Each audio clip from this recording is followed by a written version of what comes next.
Hello, everyone, and thank you for coming to Deb Chanel's 48's World, where we do the soap opera reviews of The Young and the Restless. We're going to be going over the one that aired today, June 7th, 2017. Let's get on into it, why don't we? We got Chloe. Chloe wakes up Kevin off the floor. I tell you, Kevin just got a weak stomach. I mean, he just plays the role of a woman's mentality so well. I mean, what man that you know is just gonna fall out like the drop of a hat? Like he's seen some ghost, and instead of him just dealing with it, it's like all the blood rushed through his head, sucked all the oxygen out, and he just fell flat on his face. Okay. But she's on the floor trying to wake Kevin up to let him know that he's not in a dream state. It's not a mirage he's looking at. It's actually her. She's alive. Get over it and get up off the floor. Then we have Billy finds out his brother Kane is being named in a sexual harassment suit, and he's kind of shocked about that, but yet intrigued. Then we have Victoria tells Kane about the lawsuit, and she wants some answers. She wants to know, is this a frivolous lawsuit? Is this just a woman scorned from losing her job, da da da da da, or is it something to this? Okay, Kane is looking like somebody punched him in the stomach. His worst nightmare has come to reality. Then we go from there, we go to Gloria. She's worried about Kevin being alone at the church. She's trying to figure out how in the world they let him stay there by himself. Because she knows he may go back into this dark side where he does something crazy and she don't want him. But it has been so many years and Kevin has grown into a mature young man. It's kind of obsessed when he's talking about Chloe or any other love interest, but Chloe was kind of his first love. So yeah, he's going gun ho for her. Michael tries to insist that Kevin is fine. He just needed his time to himself to talk over some things with his dead wife, get his, conscience clear. But little do they all know, Chloe is kicking. She's kicking on the same plane of existence we are. Victor has done it again. He has shielded the truth from all of his loved ones, and Chloe is there to create more havoc for them. Okay, then we got Chloe tells Kevin she needs him to be that badass guy she started to love prior to her being pronounced dead. She gives him a note of a place to where he needs to meet her in, I guess, a few hours or whatnot. Who knows? And she will explain everything to him. Kevin is still confused about everything, but he's game. Yeah, he is game about having Chloe alive so he can live the life that he wanted to live with her. But what kind of life is that going to be? She's still a wanted person. She still killed Adam, allegedly, because if she can come back from the dead, hell, Adam can too, right? Then we got Chloe jumps back in the coffin or the casket, and the pallbearer guys come in to get the casket of the people who are part of the funeral home, and they need to wheel her back for her remains to, excuse me, guys, to be taken care of. But they just the people from the funeral home.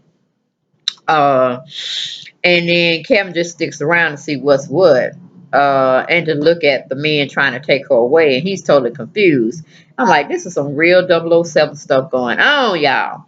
Then we go to commercial, we come back, we have Billy is telling Juliet he doesn't believe it. He doesn't understand why she's stooped so low to try to extort money out the company.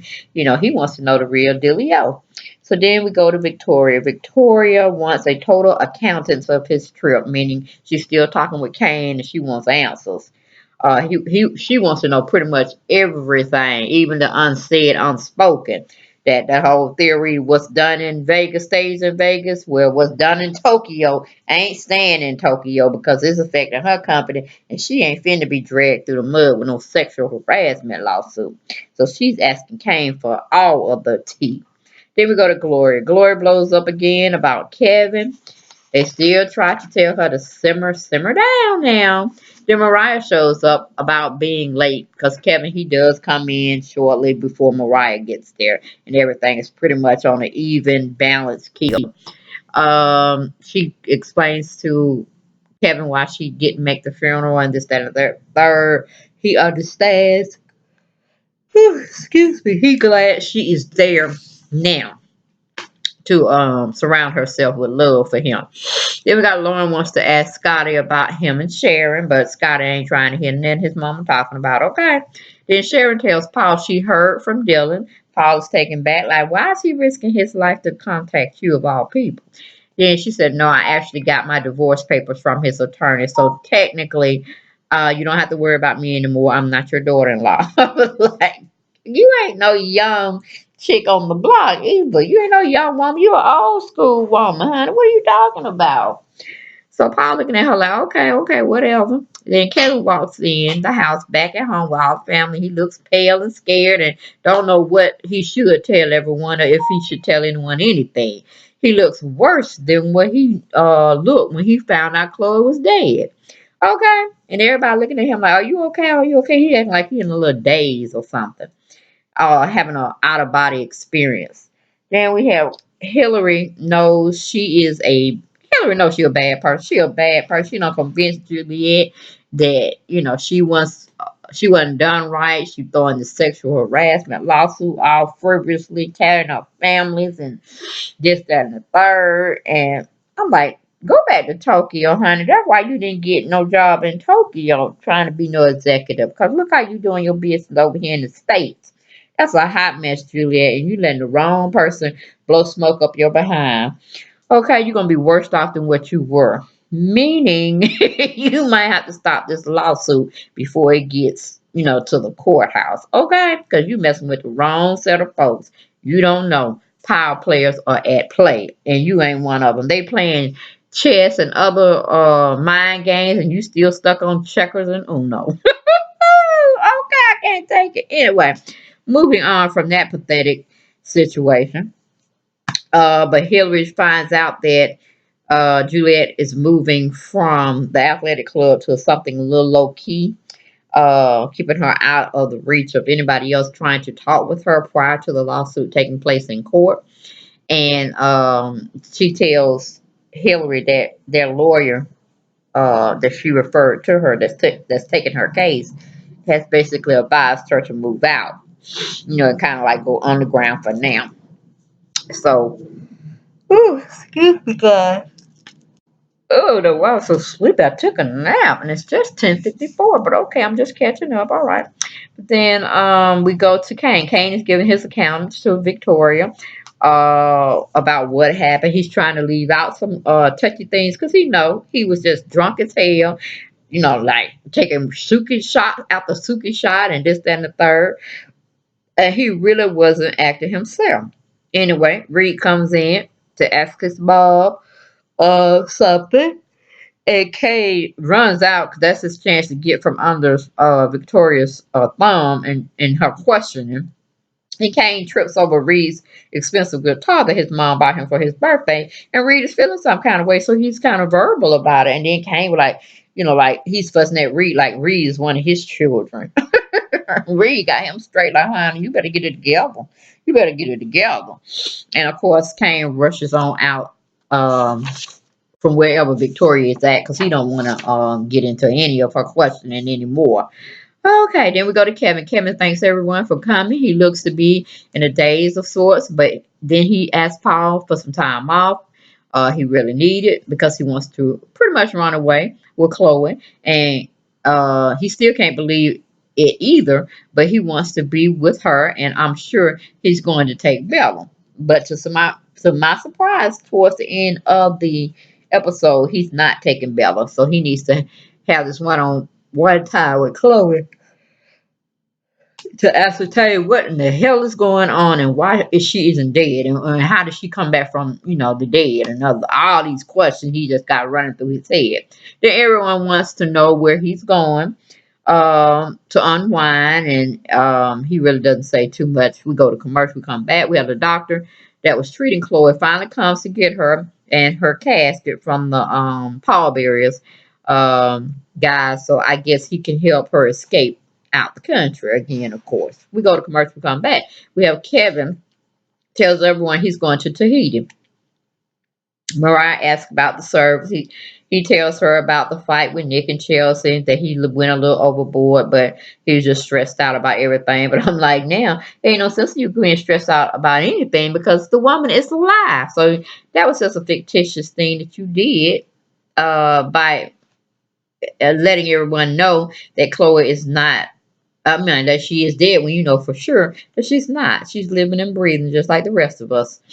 Okay, then we got Kane comes to the club and talks to Hillary about where's Juliet. He knows she knows where she is, and he knows she has her hands in this mess as well.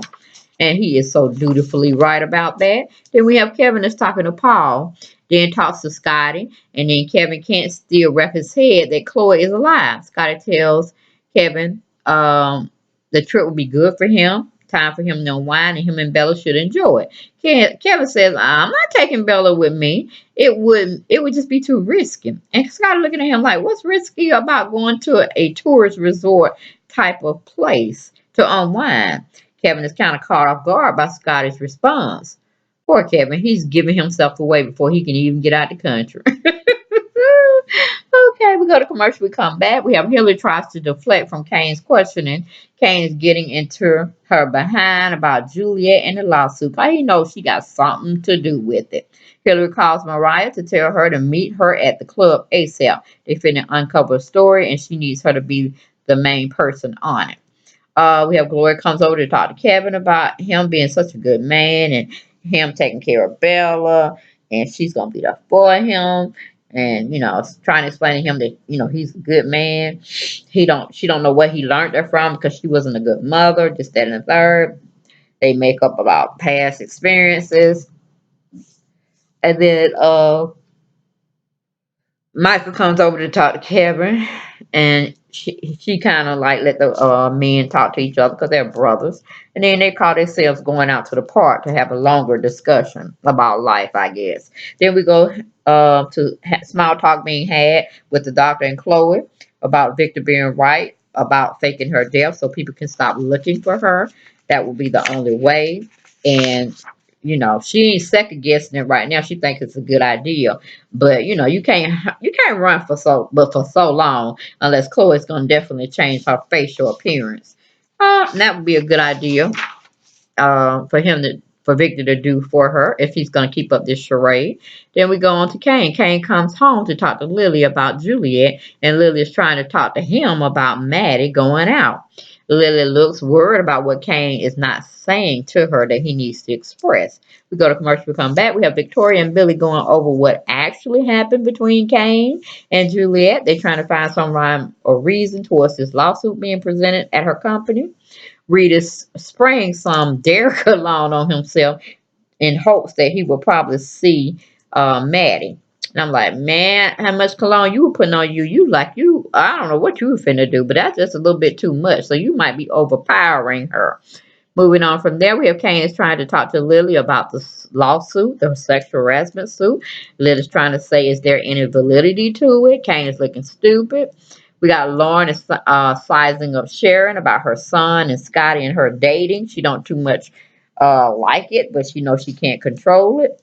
We have Gloria's giving Lauren some parenting advice 101. Like, hey, I said the same thing to Kevin about Chloe, and look where they got us. Okay, so you need to back up out that driveway. Take it from me. You don't want that problem. I'm like, yeah, you don't tell her Gloria's school, honey. Woo, we got small talk going on at the park with Kevin and Michael. Michael tells Kevin that Gloria is getting busy with Jack. And Kevin said, "Ooh, I'm feeling nauseated. I'm feeling sick. Don't tell me that. So I don't picture it and I don't like it." He said, trust me, it didn't sit well to me either when I found out about it. Then Michael invites himself on Kevin's Tahiti trip. And Kevin don't know what to say. Okay, we go to commercial, we come back. Kevin tells Michael, someday we can take a trip together, but not this trip, brother. Kevin says to Michael, I need you to take care of Esther and Bella while I'm away, making sure everything is back to normalcy of what we know as normal. And Michael understands. He said, okay, I got you, bro. Then we have the doctor tells Chloe Victor has arranged everything. They're going back to Louisiana for her to be treated. Michael tells Kevin to find what he's looking for. He hopes he finds what he's looking for. Kevin says, thank you for that. And he tells his brother Michael, I love you. They know, it's like ditto. They know what's going on. The love is there. Then we have Hillary tells Mariah a lawsuit is being targeted at Brash and Sassy, and she needs her to break that story. Then we have the last and final scene where Kane tells Lily about the lawsuit. And Lily ain't looking too happy about none of that. Okay? So that was the Young and the Restless for June 7th. I'm going to tape June 6th because that was more exciting. Because that's when Kevin totally falls out on the freaking floor because I don't know. He just got scared with the casket opening up, and Chloe, that's Chloe casket. Nobody's supposed to be opening up no plastic casket because they supposed to be dead, right? All contrary, all contrary. So, peace and blessings to you all. Thank you for tuning in. Bye bye.